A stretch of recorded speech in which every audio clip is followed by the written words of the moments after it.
Audio Jungle.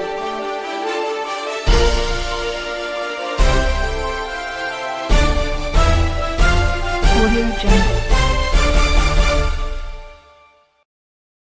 अब इसके बाद उर्दू ज़बान के बारे में सही तरीके से अच्छे अंदाज में समझाने के लिए मैं मास्टर रिजवान साहब को दावत देता हूँ। इन शेरों के साथ तेरे लहजे से आती है मोहब्बत की मुझे खुशबू, तेरे लहजे से आती है मोहब्बत की मुझे खुशबू, मुझे उर्दू ज़बां जैसा किरदार लगता है। चलो फिर घोंसले मिलकर बनाते हैं हम उर्दू के, चलो फिर घोंसले मिलकर बनाते हैं हम उर्दू के, परिंदों के बिना मुझको चमन अच्छा नहीं लगता। तो इस शेर के साथ मैं दावत देता हूँ मास्टर रिजवान साहब आएँ और उर्दू के बारे में डिटेल के साथ समझाएँ। औज़ु बिल्लाहि मिनश शैतानिर रजीम, बिस्मिल्लाहिर रहमानिर रहीम, अल्हम्दुलिल्लाहि रब्बिल आलमीन, वस्सलातु वस्सलामु अला रसूलिहिल करीम, अम्मा बाद, फ़ाऊज़ु बिल्लाहि मिनश शैतानिर रजीम, बिस्मिल्लाहिर रहमानिर रहीम। क़ाल अल्लाहु तआला फ़िल कुरानिल मजीद, इक़रा बिस्मि रब्बिकल लज़ी ख़लक़। प्यारे असातिज़ा आतिफ़ साहब, मौलाना हुसैन साहब और मेरे शाहीन सिफत नौजवानों और प्यारी बेटियों, अस्सलामु अलैकुम रहमतुल्लाहि व बरकातहू। बड़े फ़ख्र के साथ मुझे अच्छा लग रहा है खड़ा होकर कि आज हम आलमी यौम उर्दू मना रहे हैं, वर्ल्ड उर्दू डे मना रहे हैं। अभी जो अशार मौलाना ने पढ़े उन्हीं को लेते हुए मैं आगे बढ़ूंगा। पहले ये देख लें कि उर्दू ज़बान है क्या, ज़बान किसे कहते हैं। भाई हम अपनी बात किसी को समझाना चाहें तो जिस अंदाज से, जिस तरीके से हम अपनी बात दूसरे के सामने रख रहे हैं वो ज़बान है, बशर्ते कि उसे समझ आ जाए। हम अपनी पूरी हिम्मतन कोशिश करें कि वो समझ आ जाए। उन ज़बानों में बहुत सारी ज़बानें हम यहाँ पढ़ते हैं, लेकिन एक जो मीठी और प्यारी ज़बान है उर्दू, जिसे लश्करी ज़बान भी कहा जाता है, उसके बारे में आज हम बात कर रहे हैं। आज 9 नवंबर और ये अल्लामा इकबाल, जिन्हें शायर इनकलाब कहा जाता है, शायर इनकलाब की पैदाइश के दिन हम उर्दू डे मनाते हैं। इसे सबसे पहले 1997 ईस्वी में एक प्राइवेट एनजीओ थी, Urdu development organisation of India, उसने मनाना शुरू किया था उर्दू को जिंदा रखने के लिए। और उर्दू को जिंदा रखने के लिए, उसके प्रचार प्रसार के लिए एक मुहिम उन्होंने चलाई थी। उसे आगे बढ़ाते हुए आगे चल के एक और एनजीओ थी, यूनाइटेड मुस्लिम ऑफ इंडिया, उसने भी इस प्रोग्राम को मनाना शुरू किया और वो इस प्रोग्राम को लगातार तब से 1997 से मनाते आ रहे हैं। क्यों कोशिश है, क्यों जद्दोजहद है इसे आगे बढ़ाने की, इस डे को मनाने की। कहता है जिसे उर्दू ये ज़बां जहां, कहता है जिसे उर्दू ये जहां, वो मेरी ज़बां है, मेरी ज़बां। जन्मी हुई हिंद के आंगन की, पाली हुई शेख और ब्राह्मण की, हर एक तस्वीर है ये सच्चे मन की, कब होते हैं इसके वश बयां, है दरिया वफा का रवा दवा, है ऐसी शय बस और कहाँ। कहता है जिसे उर्दू ये जहां, वो मेरी ज़बां है, मेरी ज़बां, वो मेरी ज़बां है, मेरी ज़बां। सबसे फ़ख्र की बात हमारे लिए ये है कि ये वो ज़बान है जिसे हालांकि मुस्लिम नाम का तमगा दे दिया गया है। ये वो ज़बान है जो शेख और ब्राह्मण के हर जाति के बीच, हिंदुस्तान की जाति के बीच जन्मी है। यानी इसका जन्म, इसकी पैदाइश हमारे देश हिंदुस्तान में हुई। इस ज़बान की पैदाइश हमारे देश में हुई है और सभी धर्मों के लोगों ने इसे मिलकर आगे बढ़ाया है। और आप जब तारीख पढ़ते हैं, उर्दू का इतिहास पढ़ते हैं, तो आपको मालूम होता है कि बहुत सारे मुस्लिम और हिंदू शोराए कराम जो काबिल कद्र हैं, उन्होंने उर्दू को आगे बढ़ाने का काम किया है। ये हिंदुस्तान की तहजीब रही है कि इस हिंदुस्तान को आज़ादी अगर दिलाई तो सब ने मिलजुल कर दिलाई। वो नारा हमारे आज भी याद रहे कि हिंदू मुस्लिम सिख ईसाई आपस में हैं सब भाई भाई। तो उर्दू एक लश्करी ज़बान है।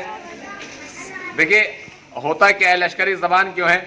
जब एक लैंग्वेज बोलने वाले लोग दूसरे लैंग्वेज वाले से मिलते हैं, एक ज़बान वाले लोग दूसरे ज़बान वाले से मिलते हैं, तो ऐसा नहीं हो सकता कि वो आपस में बात करने के अल्फाज दूसरी में ना बोले जाएं।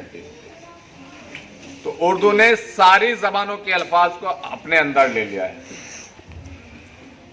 बिरादर हम इंग्लिश में कहते हैं, इसमें सीधा बिरादर ले लिया है। आग का तद्भव तत्सम अग्नि, अग्नि का आग ले लिया, तो उससे सीधे सीधा आग ले लिया है। तो बहुत सारे अल्फाज ऐसे हैं जिन्हें सारी कैंची वगैरह तुर्की ज़बान से, है ना, और फारसी से आपका तहसीलदार, तहसील, नायब तहसीलदार, कानून गो, सेफ अलमारी, ये सब दूसरी ज़बानों के अल्फाज हैं जिन्हें उर्दू ने अपने अंदर समा लिया है, अपने अंदर शामिल कर लिया है और इनमें कोई तब्दीली नहीं की, बल्कि इन्हें अपने हिसाब से अपने ज़बान में, अपने अंदर, अपने गहरे समंदर में ले लिया है। और ये बहुत ब्रॉड कंसेप्ट अपने अंदर रखती है। बहुत सारे जो लेक्चरर हुए हैं बेहतरीन दुनिया के टॉपर्स, उनका कहना है और मेरा भी ये मानना है कि जिसे उर्दू नहीं आती, जिसे तलफ़ुज़ की सही अदायगी नहीं आती और तलफ़ुज़ की सही अदायगी उर्दू से आती है, तो उसकी का बोलना अभी उस हद दर्जे का ठीक नहीं, अच्छा नहीं है जिसका होना चाहिए। बेहतरीन तरीके से जो बोलना आता है वो उर्दू ज़बान के ज़रिए से आता है।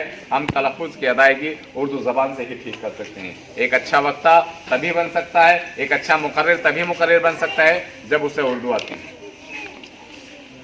1997 में हम बात कर रहे थे, 1997 में 2 ऑर्गेनाइजेशनों ने इन्हें उर्दू डे के शक्ल में अल्लामा इकबाल शायर इनकलाब की यौम पैदाइश को मनाना शुरू किया और जल्द ही ये कुछ ही दशक के अंदर ये यौम उर्दू इंडिया में मनाया जाता था, लेकिन अब ये सारे जहां में जहां जहां उर्दू लैंग्वेज बोली जाती है, जहां जरा सा भी उर्दू का असर है, वहां पूरी दुनिया में मनाया जाता है। और अब ये आलमी यौम उर्दू हो गया है, आलमी हो गया, कौमी यौम उर्दू से आलमी यौम उर्दू हो गया है, यानी अब ये पूरी दुनिया में मनाया जाता है।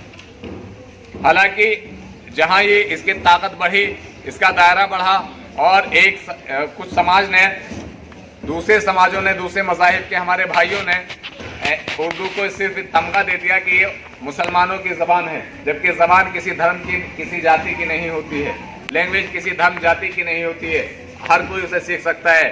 आप देखें कि पंडित रतननाथ सरसार वगैरह, और आप क्या पढ़ा रहे थे सुबह,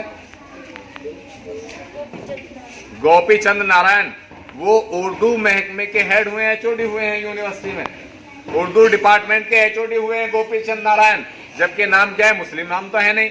तो जबान किसी की नहीं होती कोई, बल्कि सबके लिए होती है, जो सीखेगा उससे फायदा उठाएगा। अब जब सारे समाजों ने हमें ये तमगा दे दिया है कि ये उर्दू जबान मुसलमानों की है, तो अब इसका प्रचार प्रसार करना, इसे आगे बढ़ाना हमारी जिम्मेदारी है।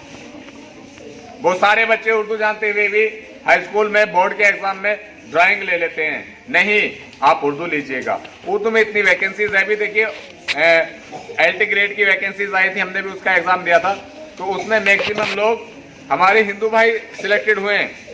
शर्मा जी हैं, कुछ यादव जी हैं, कुछ 1-2 मुसलमान भी हैं उन सीटों में। तो आप देखिए कि अगर वो लैंग्वेज ना सीखते तो क्या उनका सरकारी नौकरी में सिलेक्शन हो जाता उर्दू टीचर में। बहुत सारे यहाँ भी प्राइमरी टीचर भी हैं, उर्दू टीचर जो हैं, जिन्होंने मौलिम वगैरह कर लिया था किसी भी तरह से, वो उर्दू टीचर हैं और वो सीख के कोशिश कर रहे हैं सिखाने की। तो ये जबान ऐसी है जो सबको अच्छी लगती है, कोई इसका बेगाना नहीं है, सब इसके अपने हैं।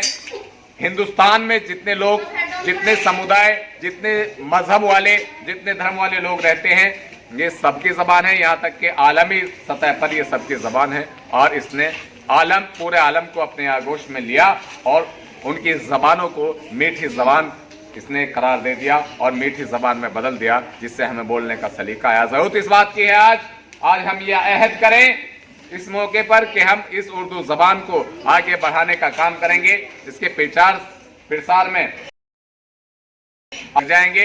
यहाँ तक कि सिर्फ मुसलमानों में ही नहीं, हमारे जो दूसरे वतनी भाई हैं, वो किसी भी धर्म से ताल्लुक रखने वाले हों, उन तक भी हमें उर्दू के इल्म को पहुंचाना है।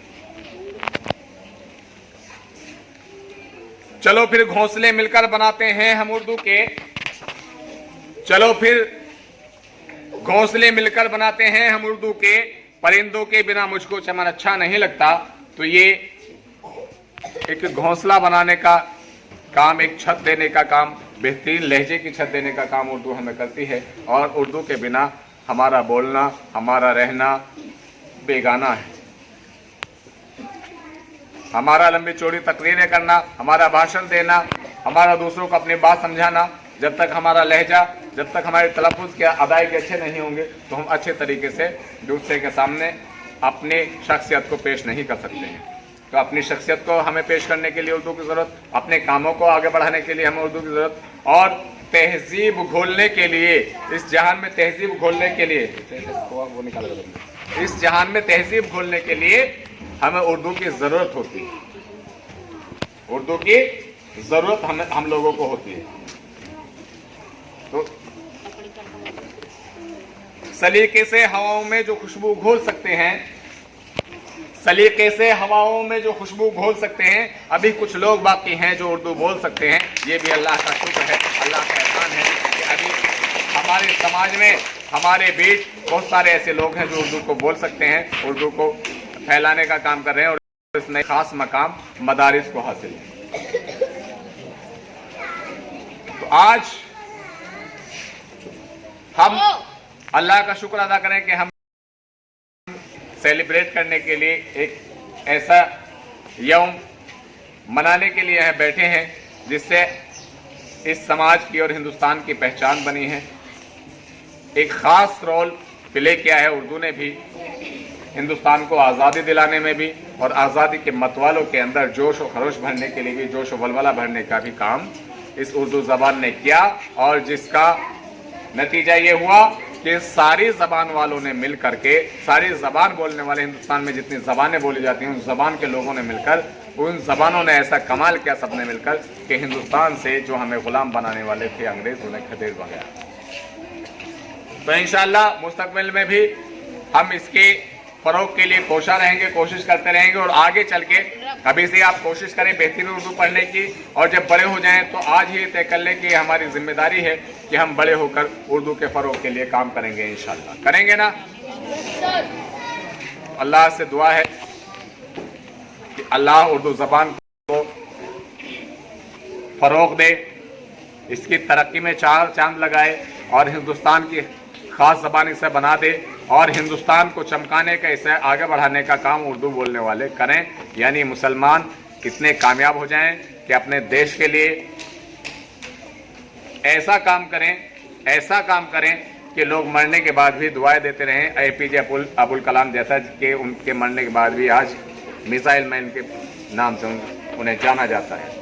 या अरब जहां में ऐसा कुछ काम करके जाएं, या अरब जहां में ऐसा कुछ काम करके जाएं, छोटे बड़े हों जितने देते रहें दुआएं। तो अल्लाह से दुआ करें कि हमें देश की खिदमत करने का, कौम की खिदमत करने का मौका अता करे, उसके लिए हमें तैयार करे, पढ़ लिख कर कामयाब करे। अल्लाह ताला आप सबको कामयाब करे, आपको दिन दूनी रात चौगुनी तरक्की दे अल्लाह। बस इन्हीं अल्फाज के साथ मैं अपनी बात ख़त्म करूँगा। अस्सलामु अलैकुम व रहमतुल्लाहि व बरकातहू। Audio Jungle.